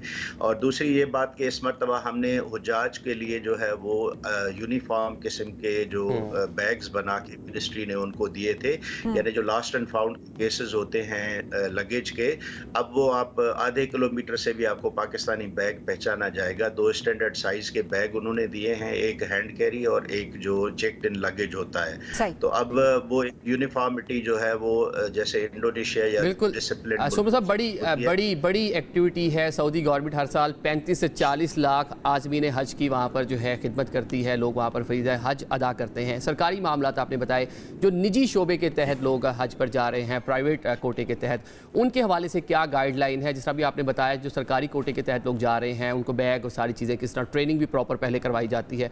निजी शोबे के हवाले से तफसीलात बताइएगा थोड़ा। अच्छा, देखिए, जैसे जो गवर्नमेंट जब पाकिस्तान को कोटा मिलता है तो वो 50-50% गवर्नमेंट डिस्ट्रीब्यूट करती है कि 50% गवर्नमेंट खुद कराएगी और 50% बात कराएगी। अब मैं यहाँ पे ये भी आपको एक बात बताता चलूँ कि जो हज का निज़ाम है यहाँ सऊदी अरेबिया में वो टोटली ट्रांसफॉर्म हो रहा है। जो ट्रेडिशनली हमें जो मुअस्ससा कहलाती थी, कंपनियाँ, यानी कंपनी भी गिवन होती थी, सर्विस प्रोवाइडर भी गिवन होता था और मिना में स्पेस भी गिवन होता था। लेकिन इस साल के हज में ये दोनों चीज़ें नहीं है। इस साल के हज में इन्होंने कंपटीशन बढ़ाया है, जिसका मैं पहले से ही आपको बता दूं कि इसका ओवरऑल कंपटीशन का इवेंचुअली जो पिलग्रिम को है उसको फ़ायदा पहुंचेगा लो कॉस्ट पे और बेटर सर्विस प्रोवाइड चूज़ करने में। तो इस तरह से उन्होंने ना सिर्फ ये बल्कि ये भी हमारे ऊपर लिमिटेशन रखी थी कि पहले प्राइवेट सेक्टर के हुजाज जो है या कंपनियाँ जो है उनकी 50 पर कंपनी साइज़ होती थी। इस साल उन्होंने वो 500 कर दी थी, अगले साल ये हर कंपनी की साइज 1000 होगी, यानी वो 1000 पिलग्रिम लाएंगे। उससे तीसरे साल में ये 2000 हो जाएगी, यानी कंपनियां जो हमारे पास पहले 900 होती थी वो अब रिड्यूस होकर 160 पे आ गई हैं। अगले साल ये 90 पे आ जाएंगी, उसके अगले साल ये 45 पे आ जाएंगी। ठीक हो गया। मतलब इस शोबे में भी आप लोग उसको पूरा मॉनिटर कर रहे हैं ताकि जो हुजाज कराम पाकिस्तान से जाएं उनके तमाम जो मामला हैं वो बहुत अच्छे से रहे। बहुत शुक्रिया डीजी हज ऑपरेशन अब्दुल वहाब साहब मेरे थे। सबिन, इसमें एक और चीज़ है, ट्रेनिंग का अमल भी बहुत अच्छा वजारत हज की जानिब से हर साल किया जाता है ताकि जो हुजाज वहाँ जाएँ उनको किसी किस्म की मुश्किलात का सामना ना करना पड़े। अभी हम एक ब्रेक की जानिब बढ़ेंगे, हमारे साथ रहिए। अब हमारे साथ एक ऐसे मेहमान मौजूद हैं जो कि जेनेटिक टेस्टिंग जो होती है उसके ज़रिए लोगों को बिलखुसूस स्पेशली ख़वातीन को सेहत बेहतर बनाने पर उनके काम करती हैं। और मरियम खान इनका नाम है और जीन्स की जांच पड़ताल करके खाने पीने, फिटनेस और सेहत के बारे में मुकम्मल प्लान ये देती हैं और भरपूर सेहत हासिल करने के ये तरीका अगर देखा जाए तो पाकिस्तान में मतलब मैंने सुना था, लेकिन एक दफ़ा ये भी कहा जा रहा है कि ज़्यादा पुराना नहीं है, ये ऑलरेडी हो रहा है और लोग ऑब्वियसली इससे हेल्प ले भी रहे हैं। लेकिन अगर उस तरह से देखा जाए तो अब जाहिर सी बात है, जिस तरह मरियम भी इसके ऊपर काम करी हैं और जिस तरह से अपना यूट्यूब पे भी अक्सर चीज़ें वो अपलोड कर रही होती हैं, सोशल मीडिया पे एक्टिव हैं, ज़रा इस हवाले से अवेयरनेस काफ़ी ज़्यादा हो रही है। लेकिन क्या बाकी ममालिक में भी ये प्रोसीजर फॉलो हो रहा है और क्या कितनी सक्सेस स्टोरीज़ हैं, लोग इससे कितने मुस्तफ़ीद हो रहे हैं, आज इस हवाले से हम बात करेंगे। मरियम खान इस वक्त हमारे साथ मौजूद है। अस्सलाम वालेकुम मरियम, कैसी हैं आप? वालेकुम अस्सलाम। First of all thank you so much for inviting me here. Allah ने इज़्ज़त बख्शी, आप लोगों ने बुलाया है, इट्स अमेजिंग। बहुत ही जूसी टॉपिक है और बड़ी इन्फॉर्मेशन इसमें होगी जो हम शेयर करेंगे। And thank you so much for inviting today. नहीं, thank you so much for coming. अच्छा मरियम, ज़रा बताइएगा प्रोसीजर क्या है ये जेनेटिक टेस्टिंग? अच्छा, जेनेटिक टेस्टिंग आप दो तरीके से कर सकते हैं, एक तो इन्वेसिव वे है, एक नॉन इन्वेसिव वे। इन्वेसिव वे आपकी हल्की सी स्पिट ले ली, आपका ब्लड ले लिया और पता चल गया कि डीएनए मेकिंग क्या है या फिर क्रोमोसोमल मेकिंग क्या है, ये जेनेटिकली ये बंदे कितना इन्होंने डिजीज़ कैरी की ancestrally, let's say ethnicity wise. एक नॉन इन्वेसिव वे है कि on physical appearance you can definitely get to know what the gene type is. For example Allah ताला कुरान में कई मरतबा, बल्कि 13 मरतबा इस चीज़ का जिक्र हुआ है कि इंसान को हमने नुत्फ़े से पैदा किया। तो वो नुत्फ़ा क्या है? अब आपके बाल मेरे बालों जैसे नहीं है, आपका सोचने का अंदाज़ मेरे सोचने के अंदाज मुख्तलिफ है, हर तरीके से अगर देखा जाए। बिल्कुल। तो उसको रीड करने का तरीका ये है कि you get down to that feats, जब वो उसकी मेकिंग हुई, and then you get to know कि अच्छा this is the lifestyle that suits best to this person, based on their genetic health type. Yes. अच्छा मरियम, ऐसे में ये प्रोसीजर पाकिस्तान में क्या नया है या हम, क्योंकि ऑब्वियसली अवेयरनेस इस लिहाज से नहीं है तो शायद हमें अभी पता चला है या इससे पहले भी इस पे काम होता आ रहा है? देखिए, जो बाहर के ममालिक हैं वो वेलफेयर स्टेट्स हैं मोस्टली, ठीक है। अब आप ऑस्ट्रेलिया को देख लें, जिस तरह मैं ऑस्ट्रेलिया से आई तो वहाँ पे they take it as a very they take it as in their normal routine to get daily checkups या follow-ups। यहाँ पे इस चीज़ को इतना आम अभी आप नहीं कह सकते कि आम है। जब तक कोई बच्चा लेट्स से स्पेक्ट्रम पे ना उतरे या कोई बच्चे को जेनेटिक डिजीज़ ना हो, तब तक हम जेनेटिक टेस्टिंग नहीं करवाते। जबकि ये जानना बहुत ज़रूरी है कि एक आम इंसान भी अपने बारे में बहुत कुछ जान सकता है bye knowing there genetic health type. तो पाकिस्तान में इट्स समथिंग न्यू, लेकिन इंशाल्लाह आई बिलीव कि वो टाइम दूर नहीं जब हर बंदा अपनी सेहत को लेके बहुत इस चीज़ को ज़रूरी समझते हुए। आप जेनेटिक्स की बात कर रही हैं, अर्ली प्रेगनेंसी में अमूमन जो डिजीज़ है उस बारे में पता चल जाता है, इस हवाले से बहुत सी साइंस ने तरक्की कर ली है। क्या उस टाइम भी इन चीज़ों का पता चल सकता है या कोई बंदा जो बड़ा हो गया है, हमारी एज को पहुँच चुका है, हमें भी मालूम पड़ सकता है कि कौन कौन से हमें प्रॉब्लम है? मैं भी छोटी हूँ, मैं अपनी बात कर रहा हूँ कि हमारी एज को पहुँच गया, मतलब बड़ा हो गया, उसे भी मालूम पड़ सकता है कि उसको कौन कौन से प्रॉब्लम, किन चीज़ों से अवॉइड कर, किस तरह अपना लाइफ स्टाइल वो बेहतर कर सकता है। डेफिनेटली आप सोचें कि आपकी अपीयरेंस बदलती नहीं है विद टाइम। फॉर एग्जांपल आपकी फीमेल लेंथ और आपकी इसका रेशो कभी नहीं बदलता। अगर आपका बड़ा हेड है, शॉर्ट हेड है या लेट्स से क्रो लाइन है, तो कभी बदलती नहीं है। फॉर एग्जांपल अगर आपकी ये फिंगर लंबी है, रिंग फिंगर, और आपका इंडेक्स फिंगर छोटा है, तो वो विद टाइम भी उसी तरह उसकी ग्रो करेगा। तो उनकी बेसिस पे आप बहुत कुछ जान सकते हैं उस शख्स के बारे में। For example just to give it a hint कि अगर आपके जी रिंग फिंगर बड़ी है तो बहुत मुमकिन है कि ये फीटस जब एक एम्ब्रियो था, ये जब एक तख्लीक हुआ ये शख्स, तो तब शायद टेस्टोस्टेरोन ने बहुत हिट किया इनकी जर्म लेयर्स को। तो ये बिल्कुल आप जान सकते हैं, चाहे आप बच्चे हों, चाहे आप अभी माँ के अंदर हों, या आप दुनिया में आ चुके हों, या आप किसी भी स्टेट में, यू कैन डेफिनेटली किसी के मिजाज के बारे में पता चल सकता है कि उसका माइंडसेट किस तरह है, आगे किस तरह बिहेव। 100%। फॉर एग्जांपल जो स्पेक्ट्रम पे या ADHD बच्चे हैं, जिनके बारे में आज हम बहुत परेशान होते हैं, इनको किस तरह ट्रीट किया जाए। 2 के आज बहुत नॉलेज आम हो चुका है, पेरेंट्स बहुत अवेयर हैं। लेकिन अब जिस तरह ADHD अगर कोई बच्चा है या लेट्स से अगर आप स्पेक्ट्रम पे हैं तो बहुत मुमकिन है कि ये मीज़ो लाइन में लाई करते हैं। अब इन लोगों को जनरली स्नैकिंग की ज़रूरत होती है, इनका ईटिंग डाइट प्लान डिफरेंट होता है, तो हर बंदे का हर जेनेरिकली आप किसी को कुछ प्रिस्क्राइब नहीं कर सकते। इससे बहुत कट डाउन होकर पर्सनलाइज आपको मालूम पड़ जाता है कि ये खाने, ये वर्कआउट प्लान, इस तरह का सोशल लाइफ, इस तरह की जो जीन्स के अराउंड एनवायरनमेंट है, ये इस बंदे को हेल्प कर सकती है to thrive better in life, to grow better as a person, to develop themselves better as a person. अच्छा, वैसे हम जनरली भी देख रहे होते हैं, आप किसी न्यूट्रिशन के पास जाते हैं या आप किसी ट्रेनर के पास जा रहे होते हैं, जिम आप ज्वाइन कर रहे होते हैं, तो फ़ायदा तो लोगों को हो रहा था उसका भी, अगर क्योंकि लेट्स सपोज मैंने वेट अगर मेंटेन करना है तो वो जनरल एक्सरसाइजेज जो सबकी होती हैं उस लिहाज से कैलोरी डेफिसिट में जाकर या ऑब्वियसली हाई इंटेंसिटी वर्कआउट अगर आप कर रहे होते हैं, वो करने से आप उसी तरह मेंटेन भी कर रहे होते हैं अपना वेट, और ऑब्वियसली डाइट अगर होती है तो आपके बहुत सारे इश्यूज़ है वो से रिजॉल्व हो रहे होते हैं। फिर क्या फ़र्क होता है कि अगर आप इस प्रोसीजर के थ्रू करें या फिर आप नॉर्मली जिस तरह हम वेट लूज़ कर रहे होते हैं या अपनी हेल्थ का ख्याल रख रहे होते हैं? आपने बात 100% 100% दुरुस्त की, लेकिन होता ही है कि वो गेस वर्क चल रहा होता है। ठीक, अच्छा, अब अगर कोई एंडो टाइप है, फॉर एग्जाम्पल कोई ऐसी बॉडी टाइप है जो जनरली खुद बॉडी मसल मास बना सकती है, जब आप वो जिम जाए तो उसको ये बताया जाए कि आप प्रोटीन शेक बना के पिए, जो कि उसके लिए जहर है। जितना वो और प्रोटीन पिएगा उतना और वेट गेन होगा, उतना और वेट गेन होगा, उतना मुश्किल हो जाएगा अपने आप को रिलैक्स करना, कॉर्टिसोल लेवल हाई हो जाएगा। तो हर बॉडी बिल्टअप दूसरी बॉडी बिल्टअप से डिफरेंट है। दो के वो वेट उस वक्त लूज भी कर लेंगे, कीटो डाइट कर ली, पेलियो डाइट कर ली, ये कर लिया वो, लेकिन उसके रेपरकशंस बाद में आते हैं। वो होता है ये वो ग्राफ नीचे गया, सेट हो गए, ओहो दोबारा वही जी, दोबारा से आपने रूटीन छोड़ी तो आप दोबारा उसी तरह से, जबकि ये आपका मकसद नहीं होना चाहिए। हेल्दी लिविंग इज द मकसद, जहाँ पे आप मेंटेन्ड भी हों और आपकी, अब क्या है कि गोरे आप बाहर देखें उनके जेनेटिक टेस्टिंग होते हैं, अब वो 92 साल के बुजुर्ग मर्द हजरात औरतें मज़े से गाड़ी चलाते हैं, जाते हैं जी, रैफल्स हो रहे हैं, मज़े से उनकी गैदरिंग्स हो रही हैं। क्यों? क्योंकि वो अपनी हेल्थ कॉन्शियस है। लॉन्ग टर्म अगर अपने आप को आपने मेंटेन रखना है तो उसके लिए बहुत ज़रूरी है कि आप जेनेटिक टेस्टिंग के थ्रू, वरना ये खेल तो इट्स अ विशियस साइकिल ना, अभी वेट लूज करना है, मुझे ये करना नहीं, ट्रैक से हटे और आप वहीं पे दोबारा वापस अपने शेप में आ गए। तो हमारे यहाँ 55 to 60 ईयर्स से जब कोई पहुँचता है तो वो ये फील कर लेता है मैं बुजुर्ग हो गया हूं। 50-60 की आप बात करें, 40 में लोग अब कहना चाहिए 40 साल उम्र हो गई, अब एज हो गई ना जी। देखिए ये एक माइंडसेट भी तो है ना हमारा, ऑब्वियसली माइंडसेट भी है, और दूसरा हमारा जो लाइफस्टाइल है वो हमारे जीन्स को केटर नहीं कर रहा होता उस मुताबिक कि आपकी जीन्स थ्राइव करे। अब हम क्या है, हम सारे जीन्स ही है ना, DNA जीन्स चलते फिरते, तो हम लोगों को एक सर्टेन एनवायरनमेंट की ज़रूरत है। फॉर एग्जांपल अगर एक बॉडी सुबह ज़्यादा कॉर्टिसोल रिलीज़ करती है जो कि स्ट्रेस हार्मोन है, तो उसे आराम से अपना दिन स्टार्ट करने की ज़रूरत है और शाम में उसे ढेरों काम करने की ज़रूरत है। सही, हमारा एक ही लाइफ साइकिल है, आप शुरू करें धक धक धक धक और फिर आप एकदम से स्लो हो जाएं, जबकि हर एक के लिए स्लो होना भी ईजी नहीं और हर एक के लिए एकदम से एक्टिवली स्टार्ट करना भी मुमकिन नहीं है। एजिंग के प्रोसेस को भी रिवर्स किया जा सकता है, रोका जा सकता है डेफिनेटली। स्किन के आपके जिस तरह रिंकल्स आना शुरू हो जाते हैं, अभी तो जाहिर है अब तो कॉस्मेटिक प्रोसीजर्स अगर आप देखें वो कितने महंगे हो गए हैं, तो आप इसके थ्रू अपने डाइट के थ्रू आप ऑब्वियसली उसको भी मेंटेन कर सकते हैं। 100% आई एग्री विद दैट कि अच्छे महंगे पर्सेस पकड़ने से, टीके लगवा लेने से आप खूबसूरत नहीं हो जाते जब तक अंदर से आप मुतमईन ना हो। तो इसमें आपको बेशक कि उसमें भी हेल्प मिलती है।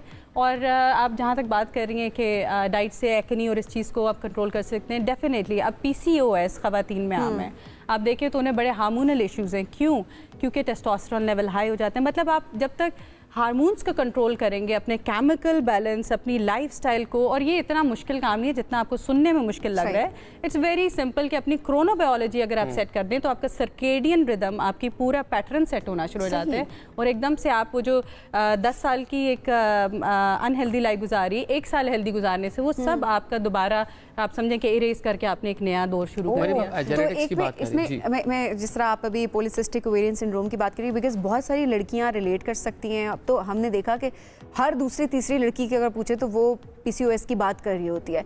तो क्या इसको वापस ठीक किया जा सकता है इसके थ्रू? 100%। क्योंकि बात होती है तो कहते हैं ये क्योरेबल नहीं है, इसका कोई इलाज नहीं है, इसको आप सिर्फ कंट्रोल कर सकते हैं। तो इसके थ्रू आप इसको ख़त्म कर सकते हैं। बेशक यू कैन ओमिट इट, क्योंकि क्या होता है, स्ट्रेस लेवल्स हाई होते हैं, आपकी डाइट ठीक नहीं होती, क्या कहते हैं तेल खाना छोड़ दें, आप जी स्नैकिंग ना करें, आप ऐसे करें वैसे करें। ऑब्वियसली हम लोगों के डाइट भी तो देखें ना पाकिस्तान में, अब क्या है, हम हर खाने में तो तेल खाने खाबे और जी मिर्च मसाले डालने और जी नूडल्स बना के बच्चियाँ खा लें और जी दिस इज़ नॉट हेल्दी। ये मुश्किल होता है, लेकिन देखिए अगर डॉक्टर भी है वो भी यही बात कर रहे होते हैं कि आप अपना लाइफस्टाइल ऐसे मेंटेन करें, ये चीज़ें अपनी ज़िंदगी से निकाल दें, डेयरी प्रोडक्ट्स निकाल दें, ज़ाहिर है अंडे खाना बंद कर दें, ऐसी बहुत सारी गाइडलाइंस आपको दी जा रही होती हैं कि आप ये ना करें तो आप ठीक हो जाएं।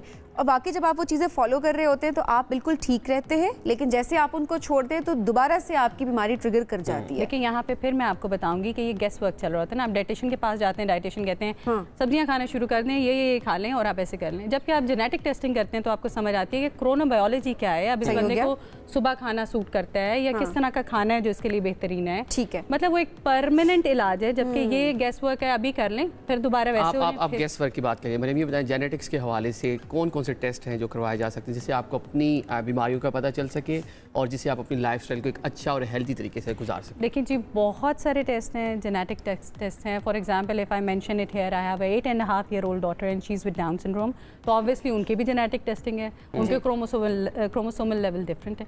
हर जीन्स आप कई तरीक़ों से जान सकते हैं, लेकिन जो मेरा काम है वो ये है कि on your based on your physical features, based on your ancestral history, based on your ethnicity, based on your lifestyle, based on your medical history, आपको पूरे तरीके से हर तरीके से होलिस्टिकली कवर करके आपको एक ऐसा प्लान दिया जाए कि जिसमें you can thrive and if you keep on applying that, तो वो टाइम दूर नहीं होता जब आप अनकॉन्शियसली सबकॉन्शियसली वो आपकी एक लाइफस्टाइल बन चुका होता है और आप हेल्दी लाइफस्टाइल जी रहे होते हैं। Very nice. और जाहिर सी बात है आज अवेयरनेस इस हवाले से लोगों को हमने ज़रूर देनी थी कि आप किस तरह से अपने आप को समझ के, अपनी जीन्स को समझ के आप अपनी बीमारियों के बारे में जान सकते हैं, उनको कंट्रोल कर सकते हैं और सिर्फ कंट्रोल नहीं बल्कि उनको रिवर्स भी कर सकते हैं। स्पेशली वो बीमारी जब आप डॉक्टर के पास जा रहे होते हैं तो ऐसा नहीं कि आप इलाज करवाना बंद कर दें, ये बिल्कुल कहने का मकसद नहीं है, but at the same time अगर आप कुछ चीज़ों को अपने लाइफस्टाइल के थ्रू रिवर्स कर सकते हैं या उनके जितने भी सिम्टम्स उनको कंट्रोल कर सकते हैं तो वाई नॉट, फिर आपको दवाइयों पे जाने की क्या ज़रूरत है। सो ये एक नई चीज़ थी जो कि बाहर के ममालिक में हम देख रहे हैं कि बहुत ज़्यादा आम है, पाकिस्तान में उस तरह से आम नहीं है, बट ये अवेयरनेस के पर्सपेक्टिव से हमने सोचा कि आपसे ज़रूर शेयर करें। मेरी बहुत शुक्रिया प्रोग्राम में ज्वाइन करने के लिए। नाज़रीन हम बढ़ेंगे एक ब्रेक की जानिब, स्टे विद अस। जब हम हर इलाके की बात कर रहे होते हैं कि वहाँ की आवाम क्या सोचती है और वो हुकूमत से क्या मुतालबात करती है, उनके एक्चुअल इश्यूज़ क्या हैं, ये जानना बहुत ज़रूरी होता है। और शहर से शहर हम जा रहे होते हैं और डिफरेंट लोगों से हम बात कर रहे होते हैं, उनका पर्सपेक्टिव जानने की कोशिश कर रहे होते हैं।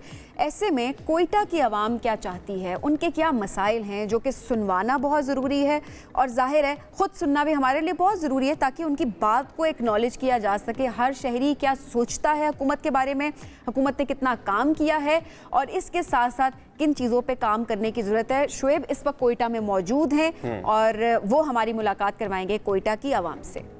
हम बात करेंगे कोयटा के मसाइल की। अक्सर हम जाते हैं आवाम में सवाल लेकर, आज भी कुछ सवाल लेकर हम पहुंचे हैं इस बाजार में। एक सवाल तो ये, कोयटा का सबसे बड़ा मसला क्या है, और दूसरा सवाल, मुल्क के वजीर आजम शहबाज शरीफ साहब ने कोयटा के लिए, बलूचिस्तान के लिए क्या किया और अवाम क्या राय रखते हैं और अवाम क्या ख्वाहिशात रखते हैं कि क्या है ऐसा जो किया जाए। सवाल लेकर चलते हैं अवाम में। शहबाज शरीफ साहब ने बलूचिस्तान को क्या दिया? बलूचिस्तान को तो अभी तक कुछ नहीं दिया है, वैसे तो आटा ये सस्ता हो गया है, वो कर्ज लिया है दूसरों मुल्कों से। बलूचिस्तान के लिए, कोयटा के लिए कुछ भी नहीं किया हुआ है। ऐसा क्या है जो वो करें, क्या आपकी डिमांड है? यार एक तो महंगाई की वजह से तुम खुद देख रहे हो महंगाई कितना है, दूसरा यहाँ पे सफाई हर चीज़ वही तरह पड़ा हुआ है। अच्छा, वो जो है ना महंगाई वही तरह है, सफाई कुछ नहीं है। और क्या मसला? और जो है ना बिजली का यही तरह सिस्टम है, बिजली भी इधर है ही नहीं, गैस तो माशाल्लाह भरपूर बिल आ रहा है, गैस है ही नहीं। शहबाज शरीफ साहब मुल्क के वज़ीर आज़म, अब तक ऐसा क्या किया उन्होंने कोयटा के अवाम के लिए, बलूचिस्तान के लिए? यार असल में उसने और महंगाई बना दिया और सस्ताई नहीं बनाया। अच्छा। अवाम के लिए कुछ भी नहीं किया। जो किया शहबाज शरीफ साहब ने? जी कुछ भी नहीं किया। शहबाज शरीफ साहब तो आ गया, कुछ भी नहीं हो गया। ऐसा क्या है जो वो करें? ऐसा वो ये करे कि बेरोज़गारी ख़त्म कर देवे और सस्ताई लावे, आटे में फ़र्क होए, घी में फ़र्क होए, बेरोज़गारी ख़त्म हो जाए, आवाम को कोई अच्छा फ़ायदा देवे ना। सबसे बड़ा मसला कोयटा का क्या है? सबसे बड़ा मसला कोयटा का ये है कि बेरोज़गारी ख़त्म करे। या कोयटा में मसले ज़्यादा है। क्या मसला सबसे बड़ा? सबसे बड़ा मसला यहाँ का बेरोज़गारी है। बेरोज़गारी? जी बिल्कुल, बेरोज़गारी ज़्यादा है। यानी तालीम है लेकिन रोज़गार नहीं है? जी बिल्कुल, तालीम भी है, सब कुछ है लेकिन रोज़गार नहीं है। अच्छा जी। इसके अलावा क्या मसला है? इसके अलावा यहाँ पे ना बिजली है, ना गैस है, ना पानी है। कोयटा में बिजली नहीं है? जी बिल्कुल नहीं है। बिजली नहीं है? बिजली तो है लेकिन लोड शेडिंग ज़्यादा है। कितनी? तकरीबन 10 घंटे 12 घंटे इस तरह लोड शेडिंग। गर्मी सर्दी हो 10-11 घंटे लोड शेडिंग? गर्मी में तो ज़्यादा है, सर्दी में भी बिल्कुल 8 घंटे 6 घंटे इस तरह का है। आप मेरे पास एक स्टूडेंट भी है और टीचर भी है। टीचर ने कहा था जी तालीम है, रोजगार नहीं है। स्टूडेंट कहते हैं कि तालीम नहीं है। तो ये ज़रा मुझे पहले आप बताएं, वो कह रहे हैं तालीम का मसला। नहीं, तालीम तो है यहाँ पे। अच्छा। जी जी बिल्कुल तालीम है, लेकिन रोजगार का मसला ज़्यादा है। स्टूडेंट से पूछते हैं मसला क्या है तालीम में? सर तालीम है लेकिन जो फैसिलिटी जो स्टूडेंट को जो चाहिए, जो बिल्कुल जो यूनिवर्सिटीज़ हैं, जो फैसिलिटी चाहिए यूनिवर्सिटीज़ जो नेसेसरी हैं स्टूडेंट्स के लिए, वो बिल्कुल से बलूचिस्तान की हालत बिल्कुल ख़राब है। इंफ्रास्ट्रक्चर नहीं है? बिल्कुल। कोयटा में कितनी यूनिवर्सिटीज़ हैं? सर होंगे तो बहुत सारे, लेकिन उसमें सही फैसिलिटीज़ नहीं है।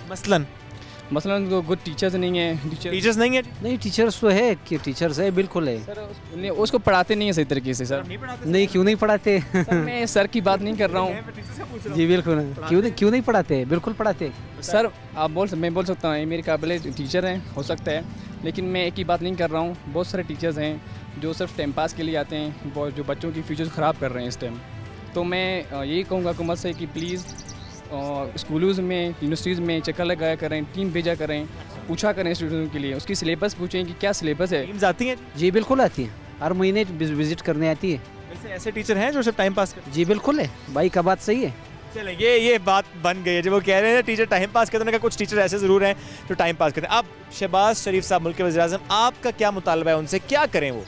सर मैं शहबाज शरीफ से ये कहना चाहूँगा कि सर स्टूडेंट्स तालीम हासिल कर रहे हैं, ग्रेजुएट स्टूडेंट जो हैं, जो ग्रेजुएट करने के बाद भी कोई ढाबे में काम करता है, कोई रेडी चलाता है, तो प्लीज़ जो हुनर है उसको फॉलो नहीं कर रहे हैं, उसको मदद नहीं किया जा रहा है स्टूडेंटों की। ये बताएं कि वैसे कोयटा में सबसे बड़ा मसला आपके ख्याल में क्या है?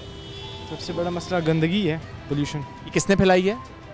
हम लोगों ने ही फैलाई है। तो इस मसले का हल क्या है? इस मसले का हल तो हम लोग ही कर सकते हैं बस। कि हम क्यों नहीं कर रहे? हमें अकल नहीं है, लोगों के पास अकल नहीं है। ये बताएं कि कोयटा का सबसे बड़ा मसला क्या है? सार टेंशन है, बहुत मसला है। क्या टेंशन है? आपकी जिंदगी की टेंशन? सामान सारा इतना वो आसमान फट गया। सब्जी नहीं बिक रही? सब्जी तो गोभी भी 200 रुपए के, आलू भी 200 के, प्याज भी 200 रुपए के। अच्छा। हाँ नो सर, सामान 200 के। बस महंगाई सबसे बड़ा मसला। 500 है। लोग उधर बैठा है ना कुर्सी पे, बड़े लोग। अब बोलता है कल इंशाल्लाह सेट होएगा। अच्छा, शहबाज शरीफ साहब को क्या मशवरा देना चाहते हैं? क्या ऐसा काम करें बलूचिस्तान के लिए? बलूचिस्तान के लिए खाली वो वादे करता है बस काम, तो फिर अगले साल में इंशाल्लाह इसने वादा किया कि अगले साल में हम काम करेंगे बलूचिस्तान में। On a lighter note of course, लेकिन जाहिर है वो जो कह रहे हैं उसमें भी कोई ना कोई वजन तो होगा। वो कहते हैं कि वादे नहीं होने चाहिए, वादों पर अमल होना चाहिए। सिर्फ बातें नहीं होनी चाहिए, सिर्फ दावे नहीं होने चाहिए, बल्कि उस पर अमल होना चाहिए। तो ये छोटी सी हमारी कोशिश थी कि हम आपके साथ शेयर कर सकें कोयटा के अवाम क्या राय रखते हैं, क्या सोच रहे हैं इस मौजूदा सूरत हाल में, महंगाई की बात करते हुए, मसाइल को देखते हुए। शहबाज शरीफ साहब से उनकी क्या उम्मीदें हैं, हुकूमत से उनकी क्या उम्मीदें हैं कि इन मसाइल को आखिर कौन हल करेगा। अब वापस चलते हैं स्टूडियो। शुएब, आप कोयटा के अवाम के मसाइल उनकी ज़ुबानी आप हम तक, हुकूमत तक पहुँचा रहे थे। नाज़रीन, प्रोग्राम का वक्त ख़त्म हुआ जाता है। मंडे को एक बार फिर से आपसे मुलाकात होगी। हमें इजाज़त दें। अल्लाह हाफिज़।